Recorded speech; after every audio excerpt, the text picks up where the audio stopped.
الناس اللي بتسأل كم مدينة موجودة في التحديث القادم، 4 أماكن. مدينتين بيختلفوا عن المدينتين الثانيين، يعني 4 أماكن بيختلفوا عن بعض. كل مكان في بطاقة استرجاع. وزي ما حكينا الأحلى من هيك، هاي الأماكن ما فيها كمبرة. الناس اللي بتعاني من الكمبرة في التحديث الجديد أتوقع ما في كمبرة، والكمبرة راح تكون أقل من نظام مود الديناصورات. الكل يكتب لي رأيه في التعليقات، شو رأيكم بالتحديث القادم؟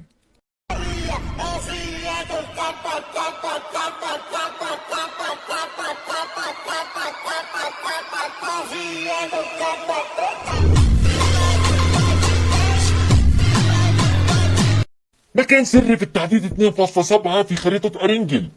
يا اساطير، هذا المكان بيطلعك فوق الغيوم. كمان في لوت. طبعا هذا اللوت بيساعدك تستخدم القدرات الجديدة في التحديث 2.7، من ضمنها الطيران والسرعة، شغلات كثير. ركزوا اصحابي فوق الغيوم حاليا. راح نشرح عن باقي القدرات وكيف تستخدمها وكيف تطير في التحديث القادم، وكيف تستخدم السرعة ان شاء الله بالتفصيل. لكن حاليا بنعرفكم على الاماكن اللي راح تكون موجودة.